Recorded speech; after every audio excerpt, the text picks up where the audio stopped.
പ്രിയപ്പെട്ട കൂട്ടുകാരെ, പുതിയൊരു വീഡിയോയിലേക്ക് എല്ലാവർക്കും സ്വാഗതം. ബൈബിൾ വായന, ബൈബിൾ റീഡിംഗ് 2 കൊരിന്തോസ് അധ്യായം 12, 28/6/2025.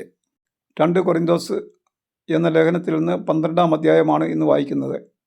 13 അധ്യായങ്ങളുള്ള 2 കൊരിന്തോസ് എന്ന ഈ ലേഖനം ജൂൺ 17 മുതൽ വായിച്ചു തുടങ്ങി. ഈ വായന ജൂൺ 30-ന് പൂർണ്ണമാകുമെന്ന് പ്രതീക്ഷിക്കുന്നു. കർത്താവ് ഈ ലേഖനം മുഴുവൻ തടസ്സമില്ലാതെ വായിക്കാൻ കൃപ തരണമേ എന്ന് പ്രാർത്ഥിക്കുന്നു. കർത്താവ് ഈ വചനവായന കേൾക്കുന്ന എല്ലാവരെയും അനുഗ്രഹിക്കണമേ എന്ന് പ്രാർത്ഥിക്കുന്നു. കർത്താവായ യേശുക്രിസ്തുവിൻ്റെ കൃപ എല്ലാവരിലും ഉണ്ടാകട്ടെ. 2 കൊരിന്തോസ് അധ്യായം 12. ദർശനങ്ങളും വെളിപാടുകളും. എനിക്ക് ആത്മപ്രശംസ ചെയ്യാൻ പലതുമുണ്ട്, അതുകൊണ്ട് ഒരു നേട്ടവുമില്ലെന്ന് എനിക്കറിയാം. എങ്കിലും കർത്താവിൻ്റെ ദർശനങ്ങളിലേക്കും വെളിപാടുകളിലേക്കും ഞാൻ കടക്കട്ടെ.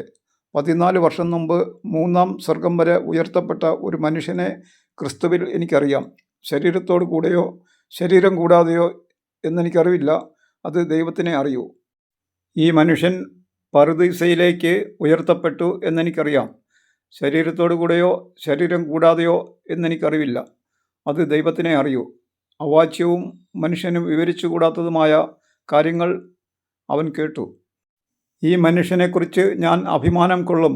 എന്നെക്കുറിച്ച് സ്വന്തം ബലഹീനതകളിലല്ലാതെ ഞാൻ അഭിമാനം കൊള്ളുകയില്ല. ആത്മപ്രശംസയ്ക്ക് ഇച്ഛിക്കുന്നെങ്കിൽ തന്നെ ഞാനൊരു ഭോഷനാവുകയില്ല.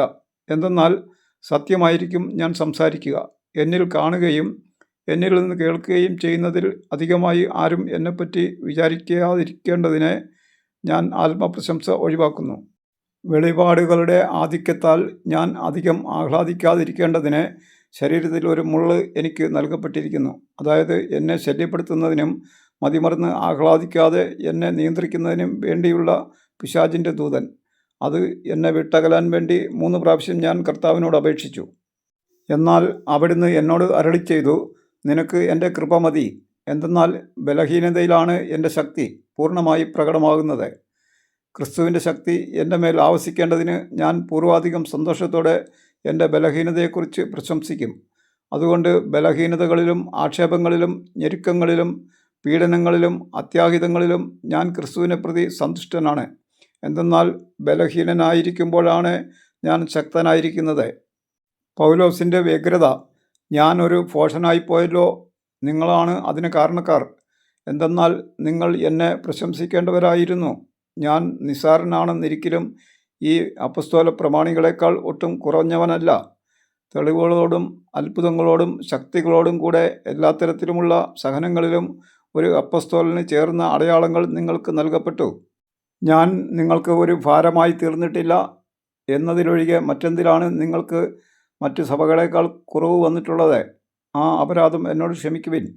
ഇതാ ഞാൻ 3-ാം പ്രാവശ്യം നിങ്ങളെ സന്ദർശിക്കാൻ തയ്യാറായിരിക്കുന്നു. തീർച്ചയായും ഞാൻ നിങ്ങൾക്ക് ഒരു ഭാരമായിരിക്കുകയില്ല. എന്തെന്നാൽ ഞാൻ കാക്ഷിക്കുന്നത് നിങ്ങളെയാണ്, നിങ്ങൾക്കുള്ളതല്ല. മക്കൾ മാതാപിതാക്കന്മാർക്ക് വേണ്ടിയല്ല സമ്പാദിക്കേണ്ടത്, മറിച്ച് മാതാപിതാക്കന്മാർ മക്കൾക്ക് വേണ്ടിയാണ്. ഞാൻ അതീവ സന്തോഷത്തോടെ നിങ്ങളുടെ ആത്മാക്കൾക്ക് വേണ്ടി എനിക്കുള്ളതെല്ലാം ചെലവഴിക്കുകയും എന്നെ തന്നെ സമർപ്പിക്കുകയും ചെയ്യും. ഞാൻ നിങ്ങളെ കൂടുതൽ സ്നേഹിക്കും തോറും നിങ്ങൾ എന്നെ കുറച്ച് മാത്രമാണോ സ്നേഹിക്കേണ്ടത്? ഞാൻ നിങ്ങളെ ബുദ്ധിമുട്ടിച്ചിട്ടില്ല എന്ന് നിങ്ങൾ സമ്മതിക്കുമെങ്കിലും നിങ്ങളെ കബളിപ്പിച്ച് സൂത്രത്തിൽ വശപ്പെടുത്തുകയായിരുന്നുവെന്ന് നിങ്ങൾ പറയുന്നു. ഞാൻ നിങ്ങളുടെ അടുത്തേക്ക് അയച്ച ആരെങ്കിലും വഴി ഞാൻ നിങ്ങളെ കബളിപ്പിച്ചിട്ടുണ്ടോ? തീത്തോസ് പോകണമെന്ന് ഞാൻ നിർബന്ധിച്ചു. അവൻ്റെ കൂടെ ആ സഹോദരനെയും അയച്ചു. തീത്തോസ് നിങ്ങളെ കബളിപ്പിച്ചില്ലല്ലോ.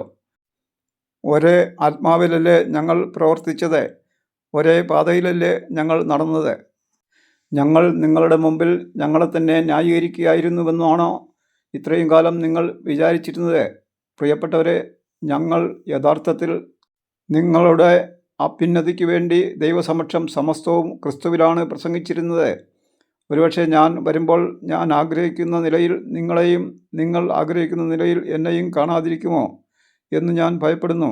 കലഹവും അസൂയയും കോപവും മാത്സര്യവും അപവാദവും പരദൂഷണവും അഹന്തയും അസ്വസ്ഥതയും ആയിരിക്കുമോ കണ്ടെത്തുന്നത്?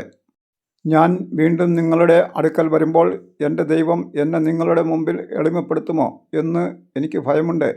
നേരത്തെ പാപം ചെയ്തവരും എന്നാൽ തങ്ങളുടെ അശുദ്ധിയെക്കുറിച്ചും വ്യഭിചാരത്തെക്കുറിച്ചും വിഷയാസക്തിയെക്കുറിച്ചും പശ്ചാത്തപിക്കാത്തവരുമായ അനേകരെ ഓർത്ത് വിലപിക്കേണ്ടി വരുമോ എന്നും ഞാൻ ഭയപ്പെടുന്നു. 2 കൊരിന്തോസ് 12-ാം അധ്യായം വായന പൂർണ്ണമായി. അതിനെ സഹായിച്ച ദൈവത്തോട് നന്ദി പറയുന്നു. Thank you.